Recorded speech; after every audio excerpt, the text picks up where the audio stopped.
بسم اللہ الرحمن الرحیم۔ السلام علیکم پیارے بچوں، آج ہم 8ویں کلاس میں اردو گرامر پڑھنے جا رہے ہیں۔ ہمارا آج کا موضوع ہے اسم کی قسمیں۔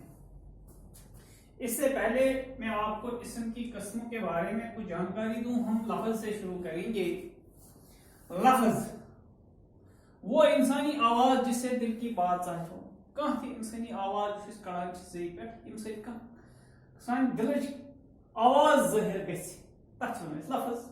لفظ دو قسم کے ہوتے ہیں، ایک کلمہ اور دوسرا مومن۔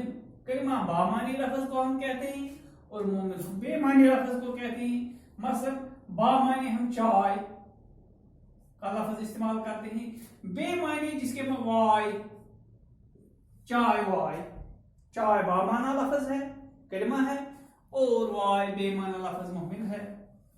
اس کلمہ کی قسمیں جو ہیں وہ ہے اسم، ضمیر، صفت، فعل، مطلق فعل، حرف۔ اسم کسے ہم کہتے ہیں؟ اسم وہ لفظ ہے جس سے کسی شخص، جگہ یا چیز کا نام ظاہر ہو، اسے ہم اسم کہتے ہیں۔ ضمیر کسے کہتے ہیں؟ ضمیر وہ کلمہ ہے جو کسی اسم کی جگہ بولا جائے۔ صفت وہ کلمہ ہے جو کسی اسم کی حالت یا کیفیت ظاہر کرے، مثلا سرخ، لال وغیرہ۔ فعل وہ کلمہ ہے جس سے کسی شخص یا چیز کا کام ظاہر ہو۔ فعل کے معنی ہے کام۔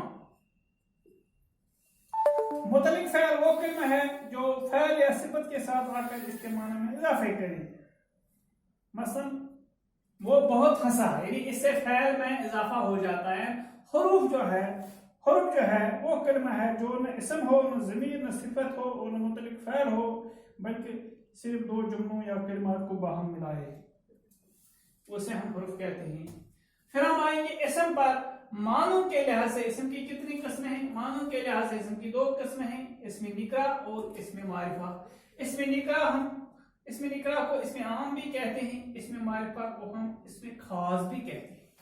اور اسم معرفہ کی الگ الگ قسمیں ہیں، اسم علم، اسم ضمیر، اسم اشارہ، اسم موصول۔ ان کو ہم کل میں آپ کو ایک ایک کر کے ان کی تفصیلات دینے کی کوشش کروں گا۔ آج کے لیے